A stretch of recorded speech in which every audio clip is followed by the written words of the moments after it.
All right, hello and welcome back to On the Team Bus, where we bring you stories from the team on and off the bike to give you a look at the riders of Team ODZ. Today, I'm here with Ty Driskel.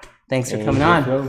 Excellent, excellent. All right, so we are here at Team Camp, day 1. Just finished the ride. We'll talk a little bit about that after, but we're going to go ahead and go with a couple of questions that we normally throw to our riders here on the Team Bus. So Ty, tell us, where are you from? I'm from Spokane, Washington. Excellent.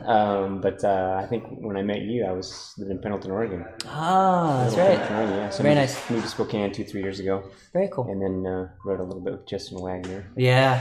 Everyone knows Justin. What's going on there? All right. So tell me a little bit about what brought you to indoor cycling. Obviously, that's something that brings us all together. So tell us a little bit what brought you to that. Yeah. So indoor cycling for me really started with probably 2015. So Zwift was just being announced, and they were talking about taking out some beta guys, and then Wahoo Kicker was coming out, and so I was trying to make a decision between do I buy a new bike or do I go with an expensive indoor trainer and take a chance on this whole Zwift thing. Yeah, take a chance. Yes. So I thought, in the winters I had a stationary bike and it was just horrible, or I could never stay dedicated to it. So I ended up buying the Kicker. I submitted to Zwift to say can I be in beta, and they accepted me. Yeah, and so I just kind of waited. Yeah, and then I got my Kicker and had my old PC, and luckily it met the requirements of Zwift, and that was my. That's like 2017ish. 2015. Oh, 15, 16. Yeah, gotcha. later. So that's when. That's how I met you and Quan. Early on. I think it was West Coast Zwifters. Oh, that's right. Yeah. So, but I jump on there at 5 a.m. and then you and Quan, and I think there's some other guys that I remember. I remember meeting Eric and Chris would come on around that time and just chat it up. We were using TeamSpeak at the time. Yeah, that's right. Meet at the start line those times. Yeah, and I remember Quan seemed to be the guy to always attack, and you were the nice guy. So tell us. So your pain cave, you've got the Wahoo, the earlier version of that. So you've got do you have the lights, the big TV, or are you just simple? No, I'm a minimalist. Yeah. So initially I just had my little PC. Yeah, I had one road bike, and I'd take it off, put it on my Kicker. Tough. Yeah. And then I advanced to getting a different road bike, and I just have a dedicated bike. And then when we moved to Spokane, in our basement, I converted a section of the basement just to the trainer. Nice. Yeah. And I feel like that's a lot of the more serious kind of indoor trainers. Trainers, athletes would be having that bike set up. I feel like it's just no excuses for just get on, wake up, put the bibs on, go. Yep. And that Wahoo Kicker's been amazing. I mean, I have the original. Yeah. And I've had no problems. I haven't had to change a belt out. It's probably because I don't put as much power out as the sprinters, but I've had to do nothing, no maintenance or anything. There you go. Yeah. So for power, you use the Kicker as well. Do you have an on-bike power meter as well, or just the Kicker? Yeah, so I have the Asiamo. Oh yeah, the pedals. Yeah, you're liking those. Yeah, so I got those last year, just one-sided. But so I waited forever to get power on the outside, but it's amazing difference, right? To be able to do both. Yeah. Excellent. Yeah. So a little bit about kind of racing. We do obviously some virtual racing. You do some in real life racing. Can you tell us a little bit about that? Yeah. So it's funny because I was thinking about racing when I first met Justin Wagner, but he had a few wrecks here or there, and it kind of deterred me for a while. It's like tell our wives, please don't follow this person because I'm trying to also do those things. Yeah. So my very first race was in Spokane, Washington. Nice. And it was Justin kept talking to me about doing a crit. I was scared to death. But when I got there, Chris Haskell was there. He came from Boise to come visit. I do remember. And then he actually had a this. drone. I don't think he's ever published the footage, but I remember him there, and then so I show up and they have an A, B, and C. Yeah. So I thought I'll be a C and they go, no, all new guys go to the B group. How does that work? Yeah, it's crazy. So I get there where there's probably 20 guys, and they said, okay, has anyone ever done a crit before? Or not done a crit before? And I raised my hand. Yeah. Has anyone not? I obviously hadn't done that crit before. So everyone just kind of looked at me and okay, I could tell right away, they're like, stay away from that guy because he's never done this before.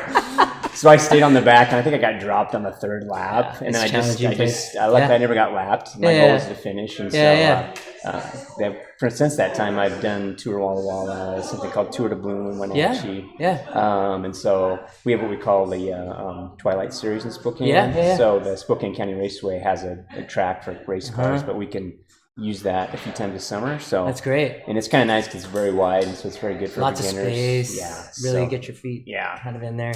So cool. So that's all road bike crit stuff. Do you do any other things? No other disciplines. No mountain bike. I have a mountain bike. Nice. We all do. It's been it's been in the rafters for the past 2 years. I haven't pulled it out of the. I just haven't done that. I think everyone starts talking about gravel bikes. And so that's been tempting. So that might be the next foray because everyone keeps talking about gravel. Is there a lot of like rides out that way that? There's many things that are sanctioned, but there's a lot of guys that just do stuff informally and things. And so I think eventually, in fact, Team ODZ Spokane, we've talked about potentially doing some kind of race like that down the road. That's right. This year we're going to be that'd be fun. Sponsoring our first race. That's great. Spokane race. Yeah, it's a good jump off point. You're one of the primaries for that group. The three-headed monster. Myself, Stoker, and Kettleson. There you go. That's the trio there. The menage. Yes. So Wagner obviously started it, and then he decided to move to Utah. And so the three of us decided to continue that momentum. That's great. But, really, our focus is encouraging cycling in the community. That's good. And so there's always been a sense of, I think, racing, there's an elitist, and it prevents a lot of people from maybe getting into the sport. So we're really trying to blend, some of us like to race, try not to take ourselves too seriously, but then encourage people to join and come to the Saturday rides. And so we're three new guys. We're new to it, but we're just kind of learning as we go. And we've probably, I would say, have 25 to 30 active members. That's respectable. I feel that's great. So it's we're starting to build a pretty good reputation. We have this year we got the Bike Hub is our sponsored bike shop, and so we got some sponsors. Ryan Kettleson did a great job getting the sponsors. Stoker's our IT guy doing all the technical stuff, keeping us organized. That's great. Scenes, we got a chance to look at the kits today. They look really sharp. I was going to ask, so with the groups, is there any other big groups like you guys that race and have rides like in your area? Yeah, there's some Badlands Cycling has been around for some time. They've been sponsoring this Twilight Series for 30 years. So so they've been there. Actually, one of our other group, the team's actually just disbanded, and so they're trying to kind of get another group back together. So there's probably, I would say, 3 or 4 teams in the Spokane area. I think road cycling is kind of dwindled a little bit. We're just trying to keep it alive. Gotcha. Other people going to other disciplines, or cyclocross, mountain biking. I think we've just lost some numbers. We're trying to just keep that going. Combination of just not having races, or just like the numbers are down. Oh, just numbers are down. Overall. Excellent. So going back to bikes. You've got. It sounds like you've got the one on the trainer, and then the mountain bike, not using, but then the road bike that we saw today. So I have my old Mozzie that's wrecked a few times. Yes. Oh, man. So it's on the trainer now, and then I was a friend of Ryan's got a Focus. It's kind of similar to yours. I think I need to get the new paint job. I've got a guy. You know a guy. Right? It's a good deal. So I got I had the Focus, and it was kind of funny because I was trying to think about everybody was getting bike insurance, right? And I'm like, my bikes are not worth that much money. Maybe I'll just get a secondary bike. So if something happens, then I'll just have 2 bikes, right? So that's kind of the route. N+1. Yes, exactly. So the gravel bike may be next. Excellent. So we ask guests as we come on, what's your most memorable virtual team moment? Would you say like an interaction or something? So I think it still resonates with me. We did the virtual world championships, and I think we were the B1 group. So it was Greg Magnus, Justin Labario, Tex Devine, Matt Roth. Weren't you helping? I was helping out. You helped me coach. I was racing at the time. You were kind of helping us make sure that we trained up. And yes, I do remember that. So it was really. I still remember it because we worked as a team, and Matt Roth was kind of our captain. And I still remember him. Get out of the way. Never forget Matt Roth. That's right. And so we ended up, obviously, as you know, the B Justin Labario came through and won it, and as a team we won. So it was. That's probably the best. That's memory. Awesome. And so we're talking about, we are here, day 1 team camp. We did our first ride today, 90 some odd miles. good amount of elevation. Tell me how that went for you today. Yeah, it was great. I mean, obviously, we had some technical difficulty with my bike, but the team Ross is here, yes, your Ross. savior. I shaked his hand. I need to do more than that. And then Eric Denning came through and fixed my rear derailleur, and so I could actually shift all the gears, and that was nice. And so, it was amazing weather, amazing ride, great camaraderie. Yeah, everyone it was great support, and so it was a great start to the week. Is this up there as far as your longer rides? So this year, for sure. It was the first 100-miler this year. So I felt really good thanks to your help with the training and putting the training regimen together. So I tried to be disciplined on that. I think out of the guys, I think definitely Ty. He's quiet and he lurks, but when you check his numbers, he's on it. He's like on the numbers. I like it. Yeah, so it's been a great experience. So tell me a little bit about, kind of coming, meeting everybody.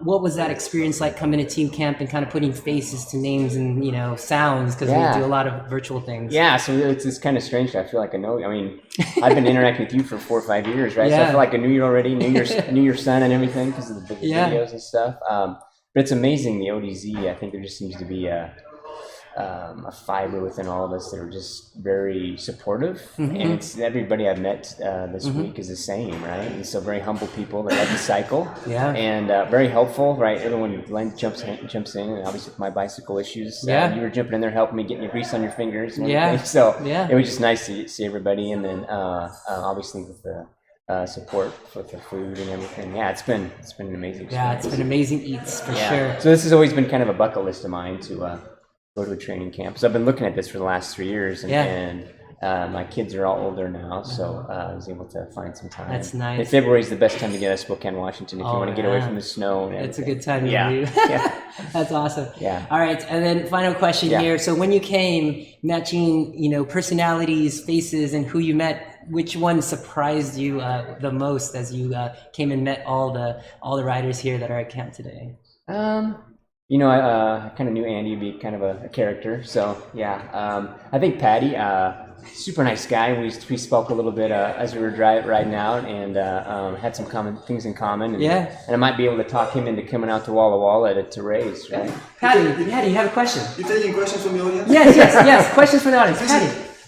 When you interviewed me, you gave me 2 questions. One was, "Hey, Patty, what's your name?" And then the interview was over. He gets half an hour.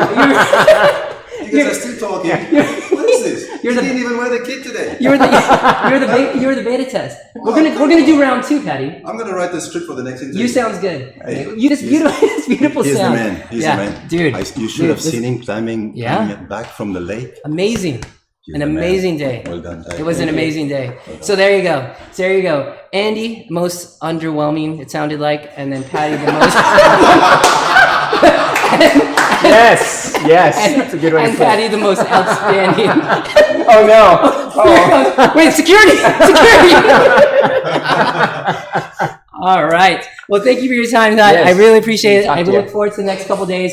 Everybody, don't forget to check out our channels on Facebook, Instagram, IGTV. We're on all of that. So check that and check back for more episodes of On the Team Bus. I mean, don't we need a couple? What's that? Oh. I do.